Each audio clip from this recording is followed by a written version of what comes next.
जो त्यागी आत्मा है उसके हर कर्म और कदम में सफलता समाई हुई है। अब सबसे पहले तो कौन सी सफलता? दुनिया में तो मनुष्य अल्पकाल की सफलता के पीछे भागते हैं, है ना। कितना भी बुद्धि कहाँ जाती है? अल्पकाल की सफलता। समझते नहीं है कि कितनी भी सफलता भौतिक रूप से मिल जाए, वो होगी तो विनाशी, होगी तो अल्पकाल की, लेकिन उसके पीछे भी बहुत भागते हैं। लेकिन उसके लिए भी यही कहा जाता है कि कुछ पाने के लिए कुछ खोना पड़ता है। आप किसी भी सफल व्यक्ति के बारे में अगर सुनेंगे, उनकी जीवन कहानी सुनेंगे, तो भौतिक सफलता के पीछे भी बहुत त्याग होता है। हालांकि वो होती है अल्पकाल की, लेकिन उसके पीछे भी बहुत त्याग होता है। अभी पीछे हम सुधा मूर्ति जी का एक देख रहे थे, तो उसमें वो बताते हैं कि युगल ने कंपनी बनाई, है ना, तो कहते कि तो सब कुछ त्यागना पड़ता है। ऐसा नहीं है कि एक व्यक्ति कंपनी बनाए और फिर आपकी जो है ना, जो भी लौकिक एक्सपेक्टेशंस हैं उनको भी पूरा करे, ऐसा नहीं होता।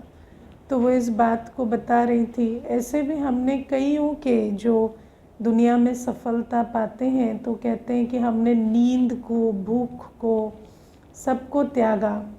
एक भाई का मैं बहुत सालों पहले एक इंटरव्यू देख रही थी, वो कहते कि मैं हर देश में गया हूँ, लेकिन मैं उस देश के होटल और कॉन्फ्रेंस रूम से आगे कभी नहीं देखा हूँ। कहते मैं बस गया हूँ, मैंने कॉन्फ्रेंस रूम में कॉन्फ्रेंस अटेंड की है और मैं वापस आया हूँ, क्योंकि आकर फिर दूसरी जगह जाना है। तो इसीलिए मैंने सिर्फ फ़्लाइट्स देखे, होटल्स देखे, कॉन्फ्रेंस रूम देखे। मैं ये बता सकता हूँ किस देश का होटल कैसा है, लेकिन मैं ये नहीं बता सकता कि देश कैसा है, क्योंकि मैंने नहीं देखा है। तो आप देखो कि मनुष्य कैसा है ना, कि अगर भौतिक सफलता भी चाहिए, दुनिया में भी कहते हैं ना, कुछ पाने के लिए कुछ खोना पड़ता है ना, या आजकल कहते हैं कुछ पाने के लिए कुछ करना पड़ता है ना। तो चाहे करो चाहे खो, जो भी कहो, लेकिन उसमें त्याग का एलिमेंट तो होता है। पर उसमें जो सबसे बड़ी चीज़ होती है कि सब कुछ करते, त्याग भी करते, देहाभिमान ड्रिवन होता है ना, क्योंकि आपके देहाभिमान को फीडिंग मिलती रहती है। मनुष्य क्या है कि जो भी भौतिक सफलता प्राप्त करता है उसमें देहाभिमान के पीछे सब कुछ करता है या विकारों के पीछे करता है, कि उसको जो इंद्रिय सुख या जो भी कुछ है उसके पीछे करता है। और बाबा भी हमें सफलता के लिए कहते हैं, लेकिन सफलता हम जब कहते हैं तो बेहद की सफलता। जैसे आज सारी दुनिया जो है वो श्री कृष्ण जन्माष्टमी मना रही है, और हमें बाबा कहते हैं कि तुम्हें श्री कृष्ण पुरी की स्थापना करनी है ना। तो हमारी सफलता क्या है कि ये दुनिया स्वर्ग बने, हर आत्मा दैवी गुण संपन्न बने, हर आत्मा पवित्र बने, ये हमारी सफलता है। तो बाबा कहते हैं ये जो विश्व परिवर्तन का कार्य संपन्न हो, संपूर्ण हो, ये हमारी सफलता का इंडिकेटर है। लेकिन हम अपने आप से पूछें कि ये जो सफलता का लक्ष्य है ये वास्तव में सबने धारण किया है कि नहीं, है ना। क्योंकि बेहद के कार्य की सफलता का ही लक्ष्य रखा है, या अभी भी हद में बुद्धि फंसी हुई है। देखो बाबा ने हमें ये भी बताया है कि परमार्थ में व्यवहार समाया हुआ है। ऐसा नहीं है कि बेहद की सफलता होगी तो हद की नहीं होगी, हद की भी होगी, क्योंकि जो निमित्त है उसकी झोली तो बाबा भरेगा ही ना। लेकिन बाबा कहते हैं लक्ष्य अगर हद का होगा तो फिर नहीं चलेगा, है ना। तो हम पहले ये अपने आप से पूछें कि हमारा लक्ष्य जो है वो बेहद की सफलता का बना है, ईश्वरीय कार्य हो। बाबा जो कार्य हमें दे रहे हैं वो होना चाहिए। आप देखो कई बार हम तो मुरली सुनते हैं, ज्ञान सुनते हैं, हमें लगता है बहुत साधारण सी बात है, लेकिन अगर आप एक आत्मा को, अपने आप को आत्मा समझ बाबा को याद कर जो अनुभूति होती है वो अगर उसको 5 मिनट का भी अनुभव करा देना तो उस आत्मा की अवस्था और उसके वायुमंडल की अवस्था बहुत बदल जाती। ये बहुत बड़ी चीज़ है ना। आत्मा के संकल्प, आत्मा की स्थिति, आत्मा की वृत्ति उसके वायुमंडल को, विश्व को किस प्रकार से प्रभावित कर रही है, इस विज्ञान को समझना बहुत ज़रूरी हो गया है। तो बाबा हमें कहते कि ब्राह्मण बच्चे जब अपना संपूर्ण तन मन धन लगाते हैं तब जाकर ये जो विश्व परिवर्तन का कार्य होता है, क्योंकि ये इजी नहीं है। कोई भी आत्मा को, हर एक आत्मा को संदेश देना, उसको आत्मा का ज्ञान देना, बाबा का ज्ञान देकर उस आत्मा को राजयोग सिखाना, उसमें सर्व ब्राह्मण आत्माएं जब अपना तन मन धन संकल्प शक्ति सब कुछ लगाते हैं तब जाकर ये कार्य संपन्न होता है। ऐसे देखने में ये जो कार्य है ये पता नहीं चलता है इसका महत्व, लेकिन एक एक आत्मा की स्मृति बदलना, वृत्ति बदलना ये बहुत बड़ा कार्य है। और दुनिया में कोई भी फिज़िकल कार्य, कोई फिज़िकल इंटरवेंशन इसकी तुलना नहीं कर सकता। चाहे हम कितने भी भौतिक रूप से स्कूल बनाए या हॉस्पिटल बनाए या कुछ भी बनाए, उसका इस बात से तुलना नहीं हो सकती कि एक आत्मा को जब स्वस्थिति में स्थित करने की कला आ जाती है तो वो आत्मा जो विश्व परिवर्तन के और स्व परिवर्तन और स्वस्थिति का जो उसका निर्माण होता है उसकी तुलना किसी भौतिक कार्य से नहीं की जा सकती।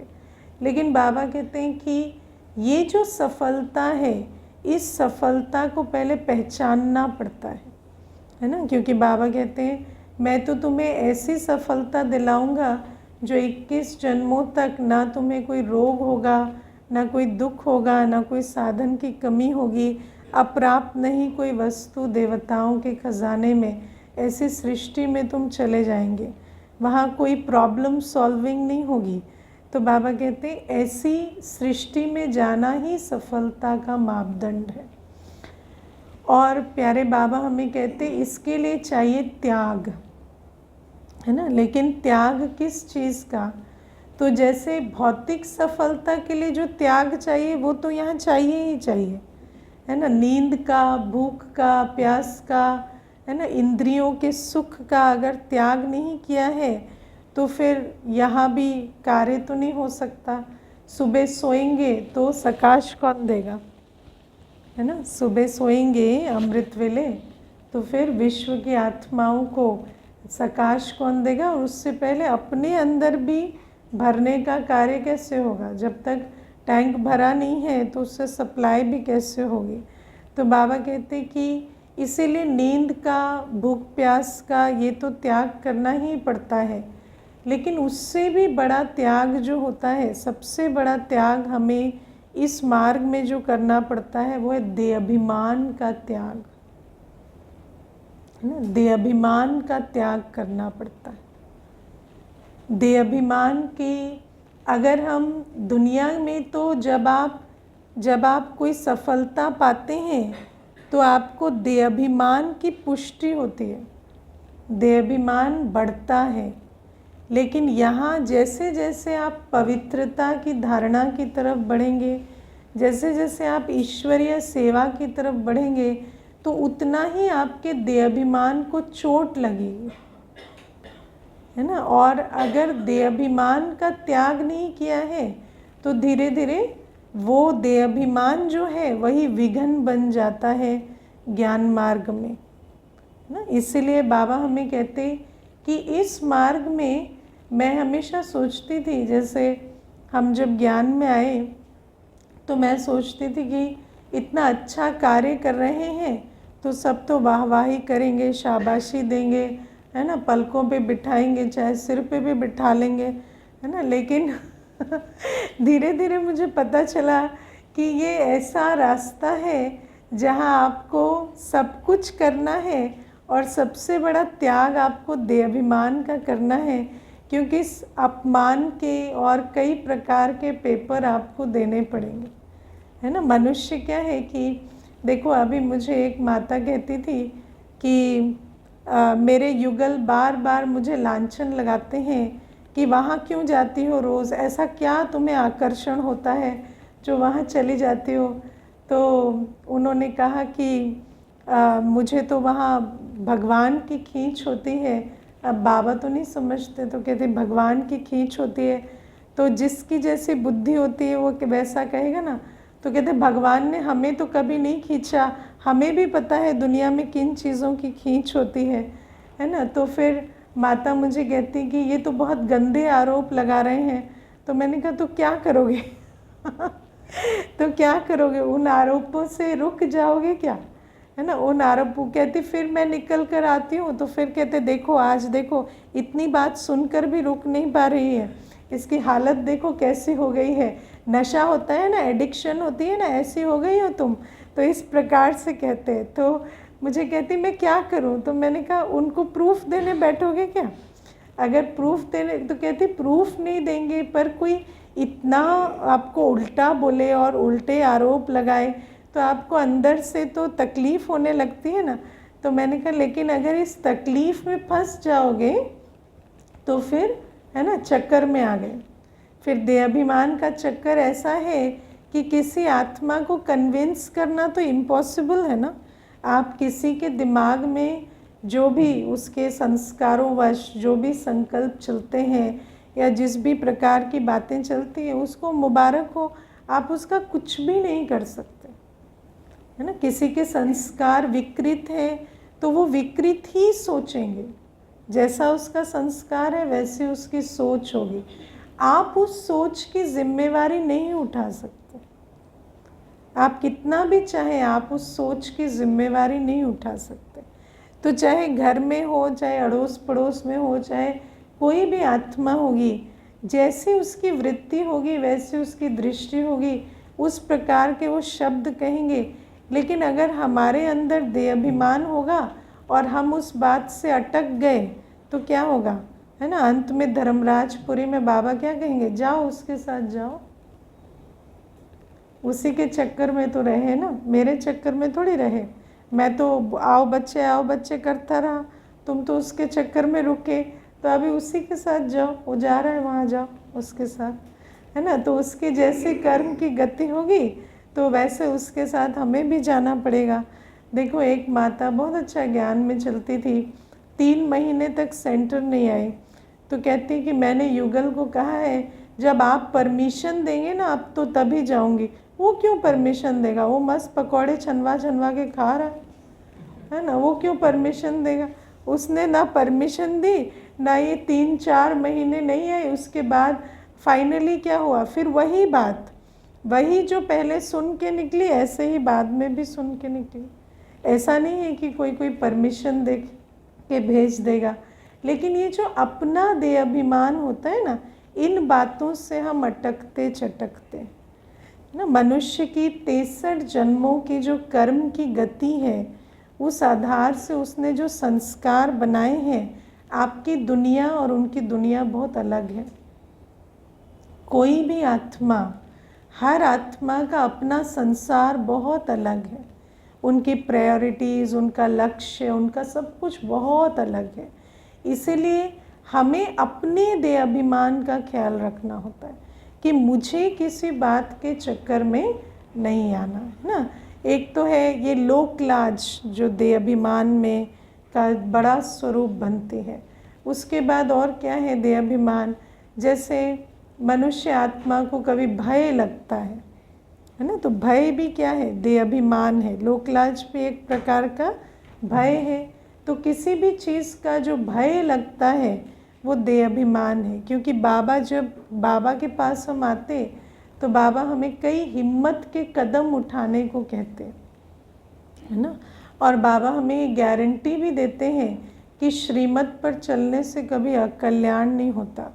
लेकिन उसके बाद भी वो जो लीप ऑफ फेथ है वो लेने में हमें भय लगता है। मैं पीछे भी सुना रही थी ना, एक माता जो है जब वो ज्ञान में चली तो एक बार युगल घर छोड़ के चले गए, है ना। उसके बाद तो रात भर ढूंढते रहे उनको, है ना। वो भी क्या, कहीं बैठ के शराब पी रहे थे, है ना। वो आराम से शराब पी के सुबह आ गए, ठीक है। उन्होंने अपने आप को कोई टॉर्चर नहीं किया, कोई परेशान नहीं हुए, बस इनको डराया, है ना। और ये डरी, और उस बात को आज मेरे ख्याल 8 वर्ष हो गए होंगे।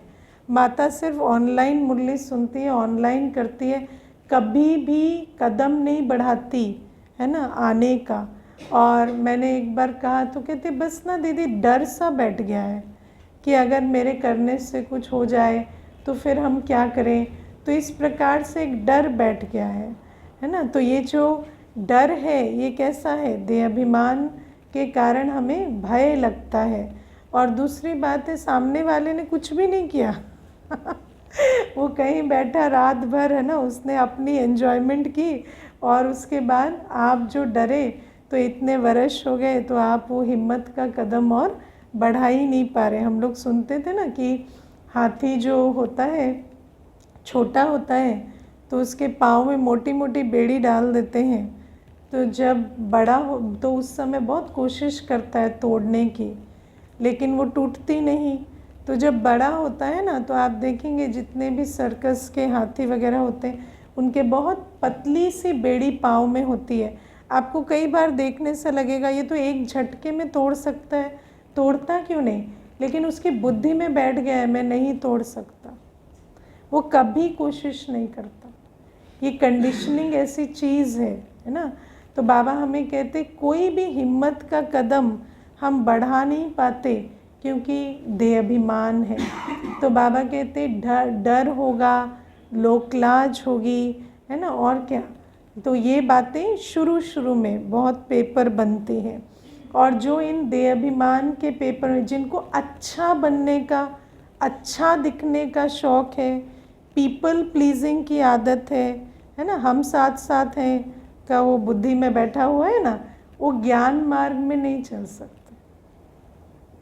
ना, वो ज्ञान मार्ग में नहीं चल सकते। क्योंकि ये जो सारा देह अभिमान है ना, ये हमें पता है, ये ज्ञान की धारणा ही नहीं करने देता कि इस दुनिया में देव आत्माएं जो हैं उनको संगम युग में अपना कर्तव्य करके इस सृष्टि को दोबारा स्वर्ग बनाना ही पड़ता है। और हर आत्मा देवात्मा नहीं है। मुझे देखो, मैं आपको बताती हूँ, अभी कुछ दिन पहले हम ऐसे वॉक कर रहे थे तो 2 गली छोड़कर एक मज़दूर भाई है, वो टेंट में लगाकर कोई कंस्ट्रक्शन में कार्य कर रहा है। तो वो दौड़ दौड़ कर आया और बोला ओम शांति दीदी, ओम शांति। तो मैंने कहा ओम शांति। तो कहते कि मैं, है ना, अपने गांव में चलता हूँ ज्ञान में, है ना। तो मैंने कहा कि अच्छा, तो आना सेंटर है यहाँ पर। तो कहता अभी तो शायद 1-2 दिन ही है, बाकी मैं मुरली कभी मिस नहीं करता, ऐसे बाहर भी मजदूरी पे आता हूँ तो मैं मुरली सुन लेता हूँ। मैंने फ़ोन ख़रीदा है उसके लिए कि मैं मुरली सुन सकूँ, है ना। तो आप देखो, उसके बाद ही 2 दिन बाद मुझे एक भाई कोर्स के समय कह रहे थे कि ज्ञान मार्ग में तो ठीक है चलना चाहिए, लेकिन जिसको रोटी की तकलीफ़ है, जिसको, है ना, अपने जीवन यापन की तकलीफ़ है, वो कहाँ ज्ञान मार्ग में चलेगा। तो मैंने उस भाई का उसको एग्ज़ाम्पल दिया। मैंने कहा ज्ञान मार्ग में आप इसलिए नहीं चलते कि आप गरीब हैं या धनवान हैं या बुद्धिवान हैं या, है ना, पढ़े लिखे हैं या अनपढ़ हैं, इसका कोई लेना देना नहीं है ज्ञान मार्ग से। ज्ञान मार्ग में आप सिर्फ एक कारण से चलते हैं, क्योंकि आप दैवी कुल की आत्मा हैं। तो आप जब ज्ञान सुनेंगे तो आपको लगेगा मुझे चलना ही चाहिए। आप कितना भी सोचेंगे, मैं कभी कभी अपने आप से सरप्राइज्ड हो जाती हूँ कि कई बार ऐसा भी होता है कि लौकिक जीवन में जो कदम कभी नहीं बढ़ाए, जो हिम्मत कभी नहीं दिखाई, जो श्रेष्ठ संकल्प कभी नहीं आए, अपने आप आते हैं, है ना। जिन बातों के लिए कभी गिल्ट नहीं हुआ, लौकिक जीवन में टाइम वेस्ट करने का मुझे कभी गिल्ट नहीं हुआ लेकिन जब हम ज्ञान मार्ग में आए तो ऐसा लगा जैसे पता नहीं कोई बड़ा महापाप कर रहे हो। और ऐसा तो नहीं है ना कि कोई पहले वो बात मालूम नहीं थी कि टाइम वेस्ट बुरी चीज़ होती है, लेकिन जब हम ज्ञान मार्ग में आते हैं तो हमारे अंदर ये मैजिकल डेवलपमेंट्स क्यों होते हैं? क्योंकि हमें वो जो हमारा जो दैवी स्वरूप है पीछे का, वो खींचता है, जो हमारी तकदीर है आगे की, वो खींचती है। इसीलिए मनुष्य आत्मा जो है ये पुरुषार्थ करती है, क्योंकि वंडर खाते हैं जो हमारे साथ उठे बैठे बचपन से पले बड़े, वो भी वंडर खाते हैं कि इनको क्या हो गया है। लेकिन बाबा कहते हैं कि आप क्या करें, you can't help being yourself, है ना। तो आप जो हैं सो हैं और आपको अपना कर्तव्य पूरा करना ही पड़ता है। तो बाबा कहते हैं ये जो देह अभिमान होता है ना, देह अभिमान के चक्कर में नहीं पड़ना है। किसी के देह अभिमान की सबसे बड़ी निशानी क्या होती है? किसी की बात को माइंड करना, अपमानित फील करना, प्रभावित होना, ये सारी चीज़ें देह अभिमान से आती हैं। तो बाबा कहते हैं श्रीमत के विरुद्ध जो भी कुछ है, चाहे कोई हमारी ईगो को कितनी भी ठेस पहुंचाए, चाहे कोई कैसी भी बातें करे, जो बात श्रीमत के विरुद्ध है उसमें मुझे नहीं जाना है, उसमें उस चक्कर में मुझे नहीं पड़ना है, तब जाकर सफलता मिलेगी। और ये त्याग जो है, जैसे हर त्याग बहुत कॉन्शियसली किया जाता है ना, ऐसे ये त्याग भी हमें बहुत कॉन्शियसली करना होता है। इस त्याग की भी समझ कर हमें त्याग करना होता है। त्याग एक्सीडेंट से नहीं होता, त्याग बहुत सोच समझ कर किया जाता है ना। फिर दूसरी बात, जब हम ज्ञान मार्ग में आते हैं तो यहाँ पर सफलता संगठन में होती। यहाँ बाबा कहते हैं जो जिनका संबंध नहीं है ना, सेंटर से, निमित्त से, ब्राह्मण परिवार से जो संबंध नहीं निभा सकते, वो कभी राइट हैंड नहीं बन सकते, है ना। तो सफलता यहाँ संगठन में होती। बिना संगठन, अगर हमें संगठन में स्नेह से चलना नहीं आता तो हम सफलता ज्ञान मार्ग में नहीं पा सकते। ये अकेले का मार्ग नहीं है अकेले का, लेकिन रहना संगठन में, है ना। बिना संगठन के नहीं होगा। आजकल क्या है, मनुष्य एक दूसरे को बर्दाश्त नहीं कर पाते, तो क्या कहते हैं, हम अकेले ही कर लेंगे, है ना। हम आपको टॉलरेट करने में जितनी एनर्जी लगा रहे हैं उससे तो अच्छा हम खुद ही कर लेंगे। लेकिन बाबा कहते खुद नहीं हो सकता, है ना। खुदा खुद नहीं करता जब वो भी बच्चों के साथ करता है तो आप अकेले कैसे कर लेंगे।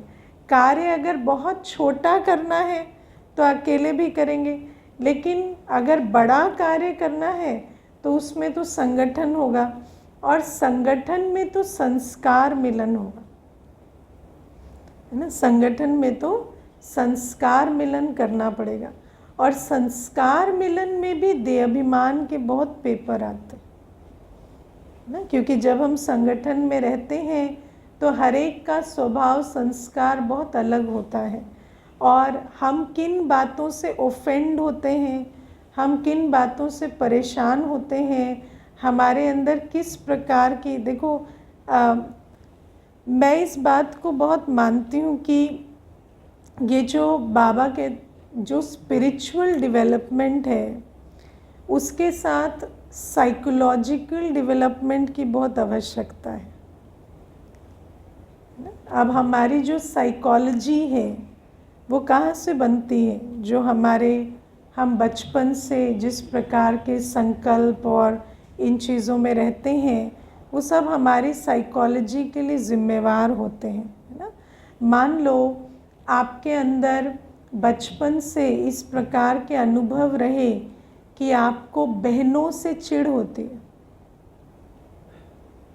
मैं आपको बहुत स्थूल बातें बता रही हूँ, जैसे आपके अनुभव इस प्रकार के, कई बार मनुष्य जान भी नहीं पाता है ना, लेकिन बहनों के साथ आपकी नहीं बनती है ना। आपको हमेशा स्त्री चोले को देखने से इरिटेशन होती है, और पुरुष चोले के लिए आपका मान बैठता है, या फिर पुरुष चोले को देख के इरिटेशन होती है, स्त्री चोले को देखकर आपको दया भाव आता है या कोई चीज़ आती है। ये सब पार्ट ऑफ साइकोलॉजी होता है। लेकिन अगर आप इन बातों को नहीं समझते तो जब आप ज्ञान मार्ग में सेवा में चलेंगे तो ये बातें बहुत बंधन बनेंगी, क्योंकि आपकी साइकोलॉजी में जो बैरियर्स हैं वो आपको रिगार्ड और सम्मान और स्नेह से चलने नहीं देंगे, है ना। और मनुष्य जान भी नहीं पाएगा कि मेरे अंदर ये वाले प्रेजुडिस है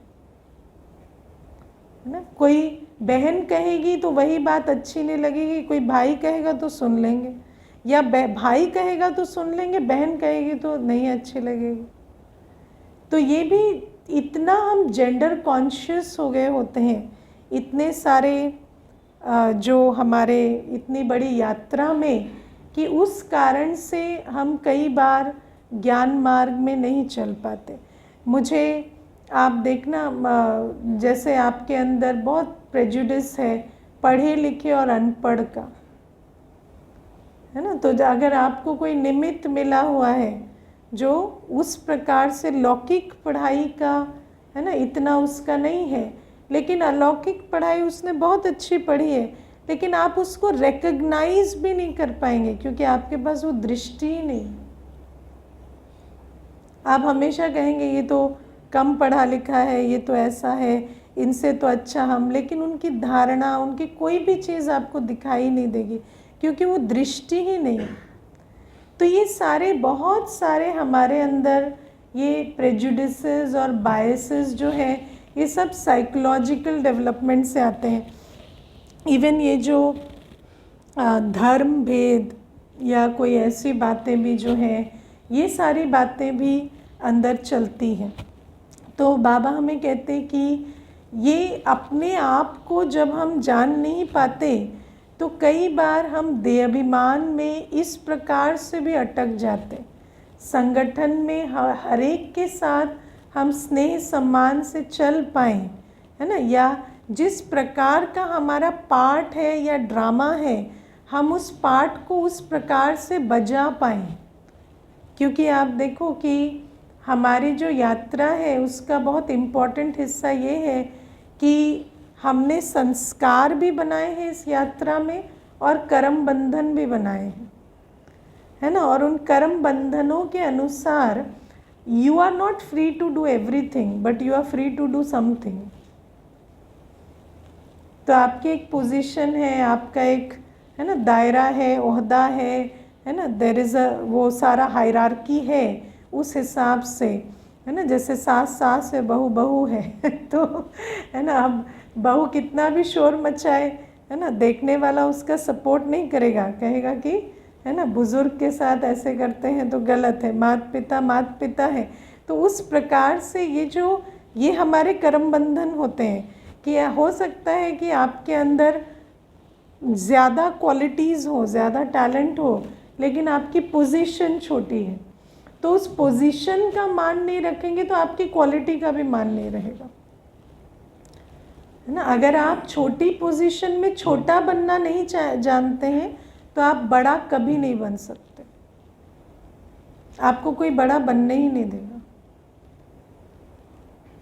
ना, ये रूल है तो इसीलिए बाबा हमें कहते हैं इन बातों को अगर हम समझ नहीं पाते हैं, संगठन में जब हम चलते हैं तो अनेक प्रकार के देहाभिमान के पेपर हमें देने पड़ते हैं, अपनी साइकोलॉजी के हिसाब से, अपने कर्म बंधन के हिसाब से, कई प्रकार से हमारे देहाभिमान को ठेस पहुंचती है और उसमें हमें चलना होता है ना।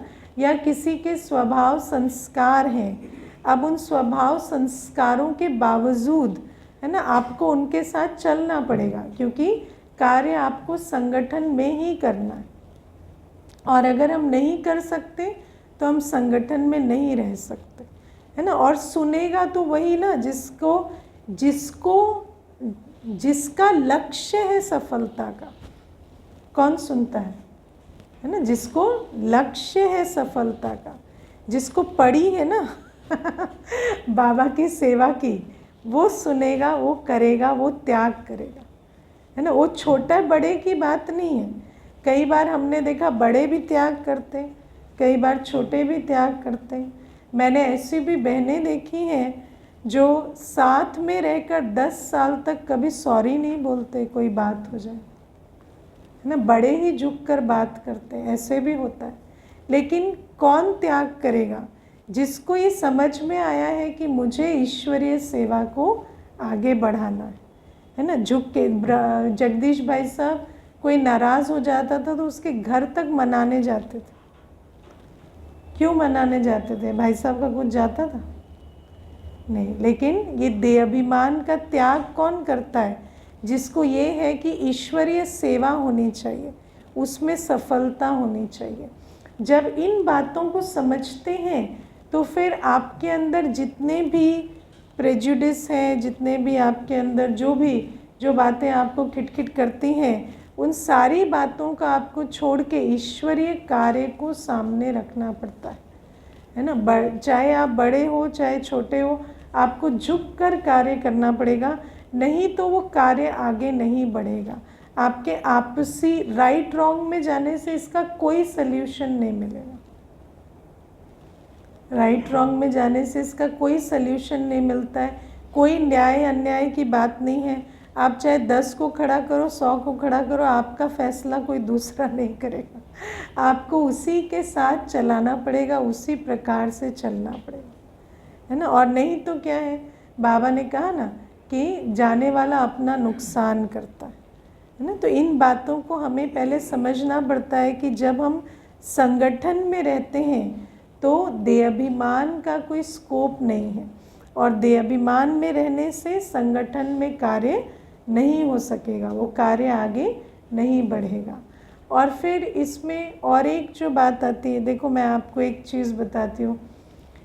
हर चीज़ बाबा ने अभी पीछे कहा ना, बड़ी बात को छोटा बनाना है या छोटी बात को बड़ा बनाना है, वो सब कुछ आपके ऊपर है ना। अब छोटी बात को बड़ा कैसे बनाते? कैसे बनाते? अपने संकल्पों से।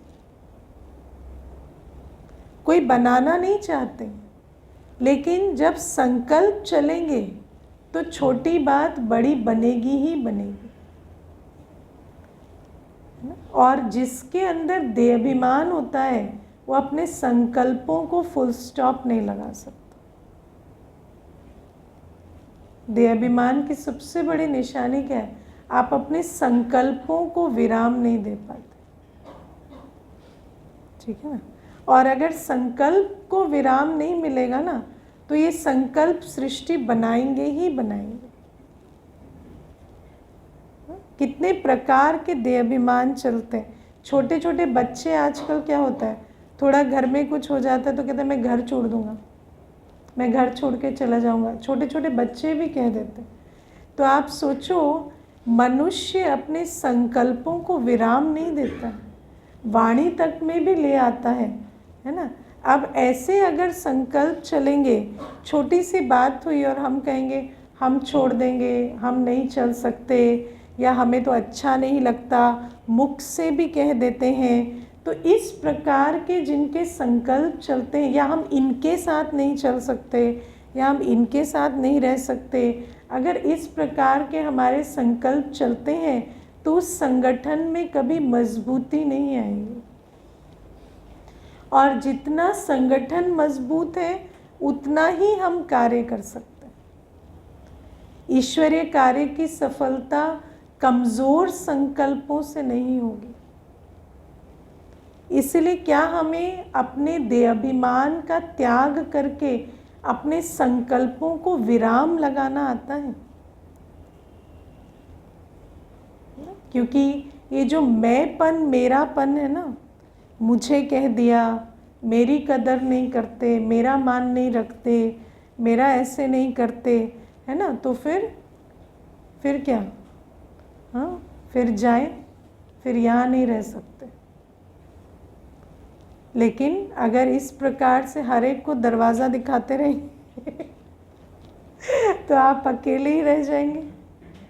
फिर अकेले कितना कार्य संभालेंगे और क्या करेंगे, है ना। तो पहले हमें समझना है कि अगर सच में सफलता लानी है तो आपको ये समझना पड़ेगा कोई भी 100% तो आपको मिलने वाला नहीं है, और जो भी मिल रहा है वो जिस भी प्रकार से आपके देहाभिमान को झकझोर रहा है, उसके बावजूद आपको समझना पड़ेगा it is not about me and them,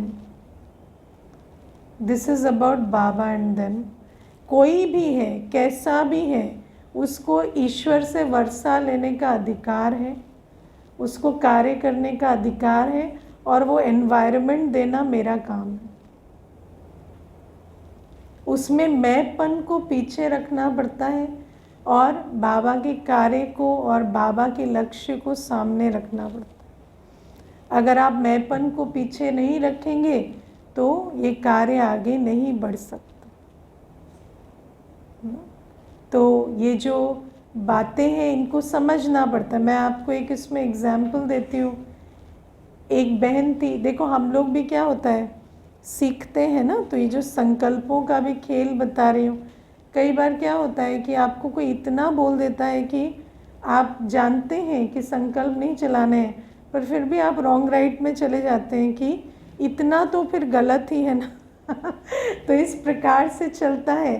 तो शुरू में ऐसे कई पेपर हमने भी दिए, लेकिन धीरे धीरे हमने सीखा कि देखो कल भी हमें उनसे कोई, मानो आप किसी से नाराज़ हो गए, आपको किसी की बात नहीं समझ में आई, नहीं पसंद आई, आपने उनको दरवाज़ा दिखा दिया, तो भी तो आपका कोई संबंध नहीं रहेगा ना।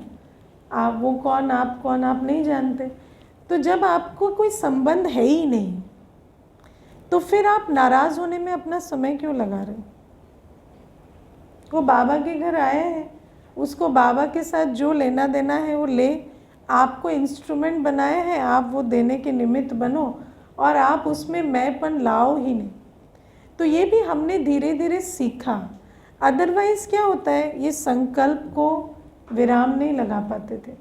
तो बाबा ने, मुझे याद है पीछे भी एक कोई भाई था, वो ना रोज़ ही कुछ ना कुछ व्हाट्सएप पे लिख दे, कुछ ना कुछ टेढ़ा, कुछ ना कुछ उल्टा।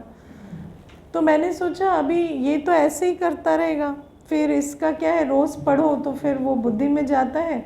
तो मैंने उसको आर्काइव कर दिया, है ना, और मैंने उसको चेक ही नहीं किया और धीरे धीरे उसको शुभ भावना देती चली गई कि चलो, है ना, बाबा का बच्चा है, ईश्वरीय संतान है, आया है, इतना समझ रहा है तो आगे वर्षा भी लेगा। तो धीरे धीरे शुभ भावना देती चली गई, तो उसके अंदर भी बहुत परिवर्तन आया। और जो उसका जो भी डाउनफॉल हो रहा था, मुझे नहीं पता, मैंने अभी भी मैसेज चेक नहीं किए, लेकिन मुझे लगता है कि थोड़ा ठीक ठाक होगा। तो बाबा कहते इस प्रकार से भी आपको कई बार इग्नोर करना अगर नहीं आएगा ना, अगर आप किसी चीज़ को इग्नोर नहीं कर सकते, तो ये संकल्पों के जाल में फंसकर आप संगठन को नहीं चला पाएंगे। तो इसीलिए बाबा कहते हैं कि ये जो देहाभिमान है इसका पूरी तरह से त्याग करना पड़ता है ना। मैं और मेरा है ही नहीं, जो है बाबा का है।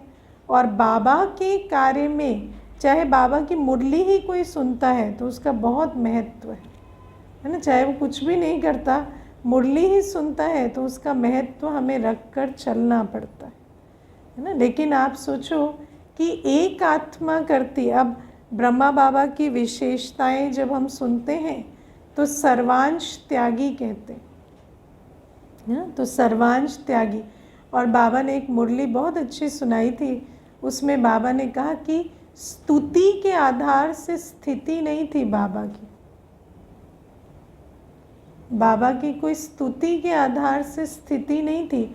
आज क्या स्तुति के आधार से स्थिति है, और आज तो क्या है कि आज नाम मान शान की दुनिया है, तो आज हर चीज़ में आपको स्तुति मिलती है ना। आप छोटी सी ये जो बातें आती हैं कि कोई कार्य भी करते हैं तो चेहरा दिखता है, नाम होता है, ये सारी चीज़ें आज होती हैं। भले आप छोटे संगठन में भी आते हैं तो कोई सेवा करते हैं तो दिखाई देती है, पता चलता है। तो ये जो बातें हैं कि स्तुति मिल रही है तो स्थिति बनी हुई है, तो स्तुति के आधार से स्थिति है, तो फिर बाबा कहाँ है? बाबा के लिए कहाँ किया? बाबा के लिए किया क्या? हाँ, एक माता थी तो उसको जब ज्ञान में चलती थी तो अब क्या है, बड़े जगह पर जाते हैं तो बड़े स्थान पर, तो ये दूसरे कहीं की बात मैं आपको बता रही हूँ, तो बड़े स्थान पर जाती थी तो वहाँ 500 भाई बहनें आते थे, तो उसको वो जो भी सेवाएं करती थी तो उसको इतना स्तुति नहीं मिलती थी, क्योंकि इतने भाई बहनों का संगठन है तो इतना कौन पूछेगा। फिर एक बार एक गांव में चली गई तो उस गांव में वो अकेली सेवा करने वालियों में से थी, तो उसको खूब स्तुति मिली वहाँ, है ना। तो हमेशा कहती थी वो दीदी बहुत अच्छी है ना। तो मैंने कहा क्यों, इतने बड़े स्थान पर जब रहे तो वो दीदी अच्छी नहीं थी? कहती हाँ, पर उनको कोई कदर नहीं थी, कोई कुछ भी करे ना तो कदर नहीं करती थी, ये ना बहुत कदर करती है। तो मैंने कहा कदर आप भगवान के लिए करते हो या उनके लिए करते हो जो वो कदर करेंगी? आप जो भी कुछ करते हो तो बाबा के लिए करते हो ना, तो फिर उनसे क्यों कदर चाहते हो? और वो जो कदर कर रही है वो माया है। मैंने कहा उसको भी नहीं करना चाहिए कदर, लेकिन वो आत्मा भी जो है वो आपका देहाभिमान बढ़ा रही है, क्योंकि उसके पास कोई नहीं है तो सोचती है कि अच्छा ठीक है, ये राइट हैंड बन के रह रहे हैं तो इनका देहाभिमान के कारण ही भले चले। लेकिन बाबा हमें कहते हैं कि इस प्रकार से कितना समय चलेंगे, और अगर स्तुति से इतना फर्क पड़ता है तो फिर कल स्तुति नहीं मिलेगी, निंदा मिलेगी, तो फिर तो बिल्कुल ही टूट जाएंगे, है ना। तो बाबा कहते हैं इसीलिए ये जो देहाभिमान का त्याग है इसके बिना सफलता नहीं होगी, क्योंकि यात्रा बहुत लंबी है। यात्रा 1-2 दिन 4 दिन की यात्रा नहीं है, बहुत लंबी यात्रा है, और देहाभिमान के इतने सारे रूप इस यात्रा में देखने को मिलते हैं, और जहाँ पर भी आपकी रग अटकी होगी ना वहाँ आप टूट जाएंगे, है ना। इसीलिए तो कई भाई बहनें आज दिखते कल नहीं दिखते, ये सारा क्या है, ये सब देहाभिमान का चक्कर होता है। और अगर इस यात्रा में सफलता चाहिए, और सबसे बड़ी सफलता तो यही है कि विश्व परिवर्तन का कार्य संपन्न हो और हम भी अपना पद प्राप्त करें, क्योंकि बाबा कहते हैं ऐसा तो नहीं है कि विश्व कल्याण होगा और तुम्हारा कल्याण नहीं होगा, वो भी होगा, लेकिन बाबा कहते हैं उसके लिए हमें सर्वांश त्यागी बनना पड़ेगा, ब्रह्मा बाप की तरह, एक बाबा दूसरा ना कोई, और देहाभिमान का त्याग करना पड़ेगा, क्योंकि ये दुनियावी सफलता नहीं है जिसमें देहाभिमान की पुष्टि हो और विकारों के आधार से माया हमसे त्याग कराए। ठीक है, ओम शांति।